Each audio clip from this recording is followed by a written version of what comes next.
Olá, vou nesse vídeo falar sobre o teste da hipótese para uma média. Eu vou abordar o que significa esse teste de hipótese, o que ele faz e também aproveitar para trabalhar com os testes de hipótese de uma maneira geral. Então eu vou determinar de uma maneira bem inicial como que os testes funcionam. Eu não vou me preocupar em ser detalhista ao extremo, porque aqui o objetivo é que vocês entendam como que o teste funciona e quais são as ferramentas mínimas que tu precisa para fazer o teu primeiro teste de hipótese para uma média. E com isso, ao mesmo tempo, entender a ideia básica dos demais testes de hipóteses. Tá? Então, a gente vai fazer uma aproximação dos testes de hipótese. Aí, na medida que tu for estudando, quanto mais tu te aprofunda, melhor fica esse teu entendimento inicial que a gente vai começar hoje. Então, um teste de hipótese começa, quando a gente quer responder alguma questão acerca de uma população. Começa numa população que é uma quantidade de indivíduos, pode ser pessoas ou não, mas indivíduos, dependendo do que eu estou estudando, que eu preciso responder alguma coisa dessa população. Eu tenho uma população e eu quero saber alguma coisa sobre ela. Vamos supor que a gente tenha uma escola e a gente queira saber a média de altura dos alunos dessa escola. Como a gente quer saber uma média, a letra para média é a letra Mi. Esse Mi a gente não conhece, a gente quer descobrir. Como nós vamos considerar uma população que é inatingível, no sentido de que ou é muita gente, ou eu não tenho tempo para medir todos os alunos da escola, ou alguma coisa que me impeça de eu pesquisar inteiramente a população, eu tenho que pesquisar uma amostra. Então, eu vou ter que retirar uma amostra de dentro dessa população, uma amostra que tem menos pessoas. Essa amostra, eu conheço muitas coisas dela. Eu conheço a quantidade de pessoas que foram amostradas, que geralmente é um N pequeno, se indica por N minúsculo. Eu sei a média de altura dessas pessoas, que geralmente é X barra, que eu vou indicar somente por X. Eu sei o desvio padrão dessas pessoas. No caso dos testes de hipóteses, às vezes a gente tem informações acerca da população. Às vezes eu tenho desvio padrão populacional. É raro isso acontecer, mas às vezes pode ser que eu tenha. Isso pode ser útil para o teste em si. E eu também, às vezes, eu tenho a distribuição da população. Como eu quero uma distribuição, eu quero descobrir uma média, a distribuição da média pode ser pressuposta como sendo normal, ou uma distribuição especial, como uma distribuição T. Mas, de qualquer forma, é uma pressuposição dessa distribuição populacional. Ou seja, como que os valores de altura se comportam em torno da média que eu estou procurando. Esse comportamento é chamado da distribuição. E a pressuposição dela ser normal, uma distribuição conhecida, pode me auxiliar no teste de hipótese. Aqui, então, nós temos muitos conhecimentos acerca dessa amostra, desses dados. Mas como é que a ideia funciona do teste de hipótese? Na verdade, a gente vai fazer uma afirmação sobre a população, nós vamos fazer uma afirmação sobre essa média populacional e vamos verificar se a amostra que nós retiramos, se ela auxilia nessa afirmação inicial ou não. Se ela reforça essa afirmação inicial ou refuta, rejeita essa afirmação inicial. O teste inicia se fazendo uma pressuposição sobre o valor populacional que tu quer calcular. E em seguida, retirando uma amostra dessa população, a gente vai verificar se essa amostra auxilia a nossa suposição inicial ou rejeita a nossa suposição inicial. Então, nós temos que pressupor algo antes em relação à média populacional. Esse é o primeiro passo. Um segundo passo seria estabelecer o que o pesquisador consideraria como sendo um valor amostral que reforce ou que rejeite a minha suposição inicial. Isso geralmente é feito através do nível de significância, que, em termos mais simples, a gente pode começar a entender como sendo uma probabilidade de um evento raro acontecer. Por exemplo, vamos supor que eu esteja dizendo, como uma hipótese inicial, que a altura da minha população é 1,60 m, eu estou supondo. E eu retiro uma amostra de dentro dessa população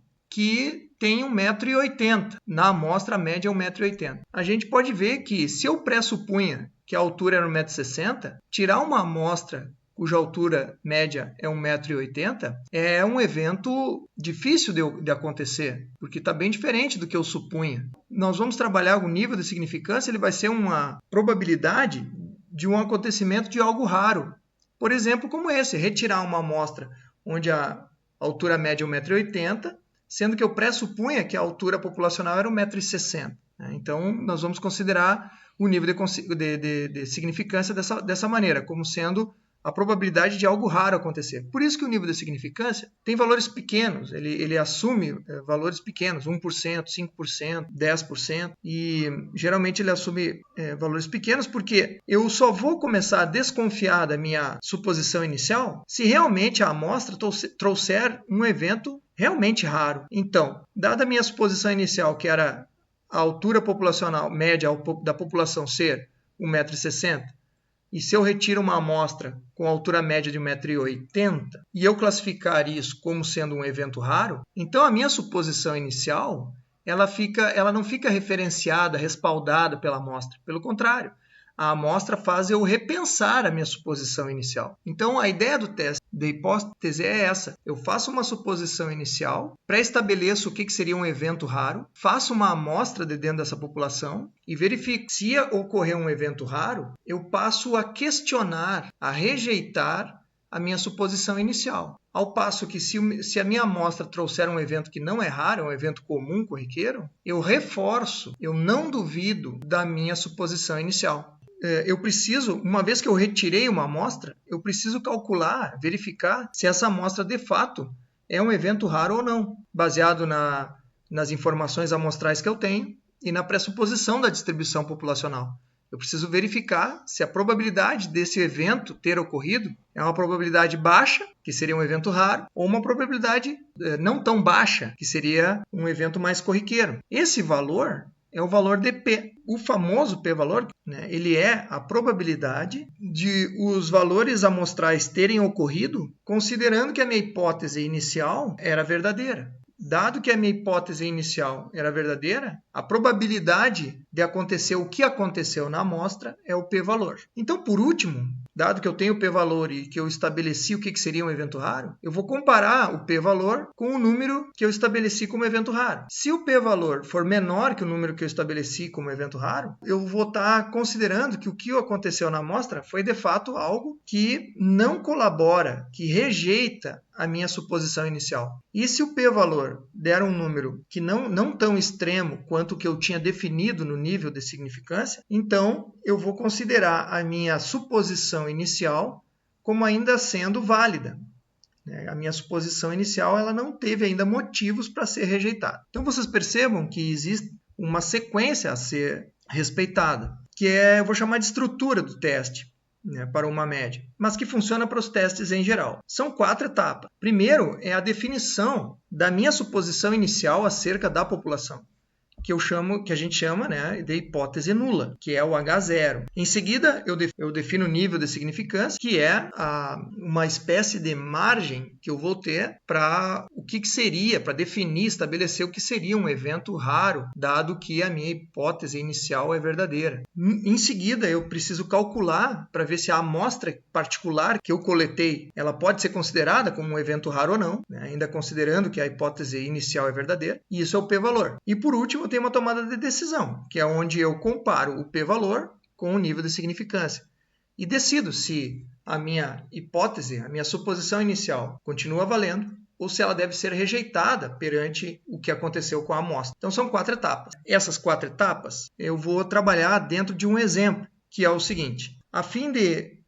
acelerar o tempo que um analgésico leva para penetrar na corrente sanguínea, um químico analista acrescentou certo ingrediente à fórmula original, que acusava um tempo médio de 43 minutos. Então, qual é o contexto desse exercício? Existia um analgésico que, historicamente, se sabia que, em média, ele levava 43 minutos para entrar na corrente sanguínea das pessoas. Então, esse é o valor de referência. É um valor que eu vou usar para criar a minha suposição inicial acerca da população. Isso é baseado em histórico, baseado em artigos científicos anteriores, é baseado em algo que eu já conheço. No caso, o exercício trouxe um valor histórico, que é a média que ele leva para penetrar na corrente sanguínea de 43 minutos. Então, para eu fazer as 4 etapas do teste da hipótese, né, eu tenho que começar com essa suposição inicial acerca da população, que é o H0. Eu vou colocar esse exercício aqui do lado para eu ter mais espaço e vamos fazer as 4 etapas aqui do lado. Então, a primeira etapa é definir a hipótese nula e alternativa. Então, a primeira etapa é definir o H0 e o H1. O H0 é a minha suposição inicial, é a minha hipótese a ser testada.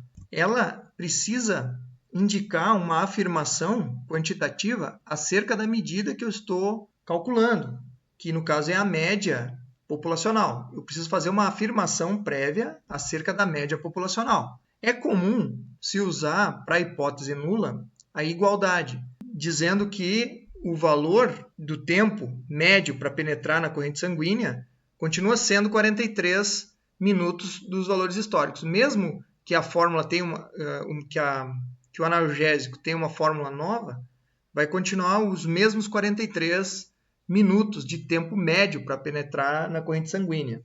Tá? Então, é costumeiro fazer esse tipo de afirmação. Não é o único meio, mas é o mais corriqueiro. Então, aqui, a gente vai começar fazendo a afirmação de que a média de tempo vai ser de 43 minutos. É o mesmo que nós estivéssemos dizendo que tudo vai continuar igual com a fórmula nova, apesar da fórmula nova do químico, tudo vai continuar igual. Muito bem. Quando se faz uma hipótese nula, o teste da hipótese, ele precisa de uma hipótese chamada de alternativa. A hipótese alternativa, ela tem outras funções, mas uma função interessante é que para o caso da hipótese nula no final do teste ser rejeitada, fica valendo a hipótese alternativa. Então, a hipótese alternativa é uma suposição que ela pode ser colocada no lugar da hipótese nula, caso a hipótese nula seja rejeitada. Então, ela precisa afirmar algo que é ao contrário da hipótese nula. A gente precisa postular a hipótese alternativa de maneira oposta ao que diz a hipótese nula. Se a hipótese nula diz que a média populacional vai ser igual a 43 minutos, ou seja, a fórmula do químico não vai fazer diferença, nós temos que dizer na hipótese alternativa algo ao contrário disso. Então, a hipótese alternativa que se indica por H1, ela vai dizer ao contrário da igualdade. Como é que é o contrário da igualdade? Se eu disse que antes que a média é igual a 43, dizer que ela não é igual a 43, pode ser dito assim, μ é simplesmente diferente de 43. Isso é uma maneira de dizer que não é 43, né? De dizer o oposto do que disse a hipótese nula. Quando isso acontece, de eu usar o diferente, significa que eu estou usando um teste chamado de bilateral. Isso tem a ver com o que eu vou considerar mais adiante como sendo um evento mais raro, né? Mas por hora, para o entendimento primeiro, tudo bem, assim tá tranquilo. Mas não tem só essa maneira de dizer o contrário da hipótese nula, né? A gente tem outras maneiras. A gente pode dizer que a média é menor do que 43, que eu também vou estar dizendo diferente, ao contrário do que está dizendo a hipótese nula. E eu também posso dizer que a média populacional é maior do que 43. Dessa forma, eu também vou estar dizendo algo oposto da hipótese nula. Aqui é preciso entender que eu preciso escolher uma dessas 3 opções. Se for a primeira opção, que é o diferente, vai ser o teste bilateral. Se for uma das outras opções, vai ser um teste unilateral. Como que eu decido qual delas escolher para a hipótese nula? De acordo com o contexto do exercício. Vamos ler o resto do exercício para ter uma ideia do contexto. Em 36 observações com a nova fórmula, obteve-se um tempo médio de 42 minutos, com um desvio padrão de 6 minutos. Suponha que a distribuição de tempos seja aproximadamente normal. O que se pode concluir ao nível de 0,05 sobre a eficiência do novo ingrediente? Bom, então, a ideia aqui é que a gente, de acordo com o contexto do problema, o que a gente vai escolher para H1. Então, como o problema não nos diz nenhuma informação que ele espera que o tempo seja menor ou maior, nós podemos escolher simplesmente que o tempo seja diferente. O que a gente não pode cair no erro é de achar que esse 42 minutos esteja indicando que o tempo é de fato menor. E isso não se pode concluir a partir desse dado amostral. Não, isso é o que se vai fazer no final do teste e não agora, né? Então não se pode simplesmente olhar o 42 aqui e já dizer que é menor que o 43. Isso é um erro que não pode acontecer.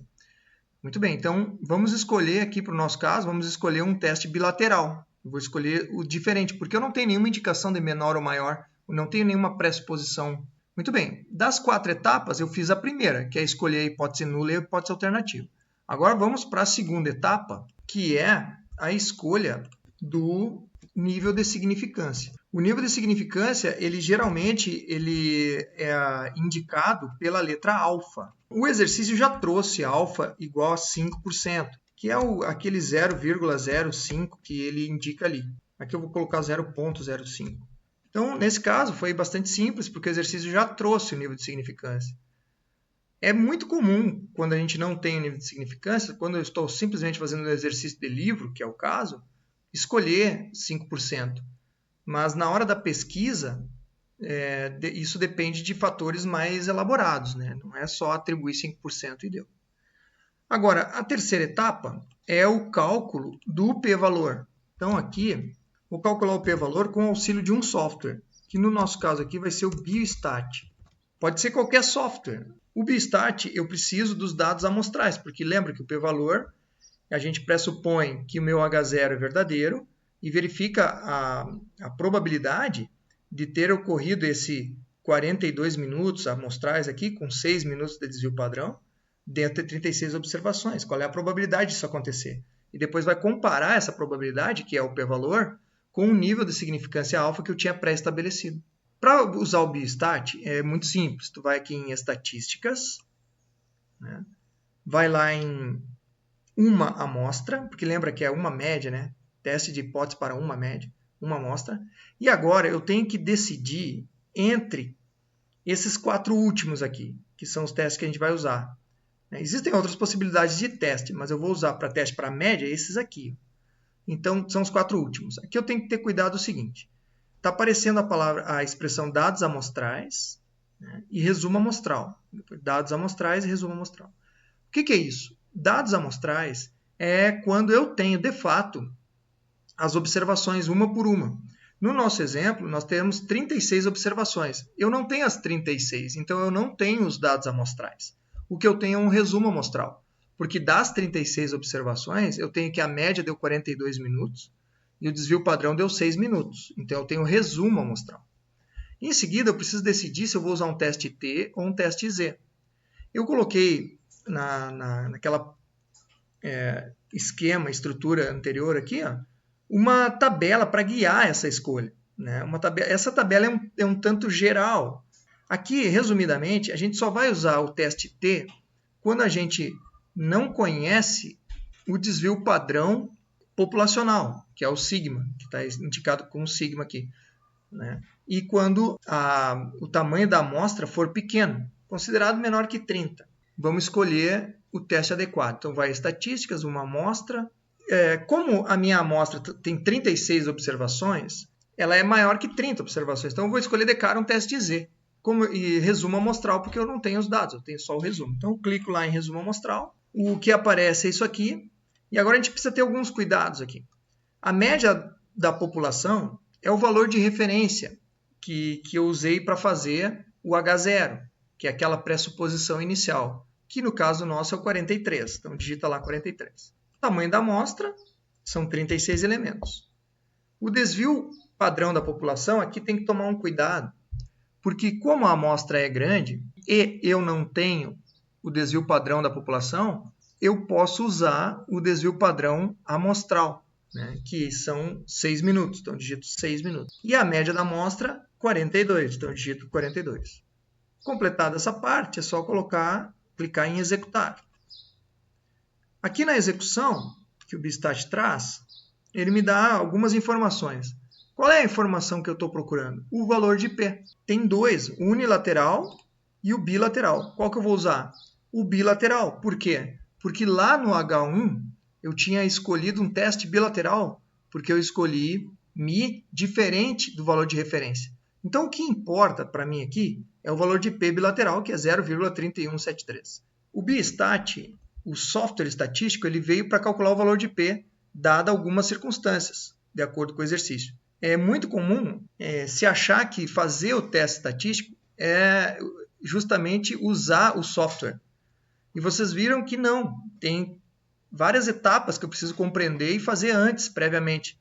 O uso do software é somente na terceira etapa. Tá? Então, não basta saber o software por si. Apertar o botão é simples. Né? O conhecimento do teste é bem mais complexo. Feito o cálculo do p-valor, vamos para a quarta e última etapa, que é a tomada de decisão. Em que consiste a tomada de decisão? Na comparação da etapa 3, que é o P, com a etapa 2, que é o alfa. De novo, eu tenho aqui uma regrinha da comparação, que é o seguinte.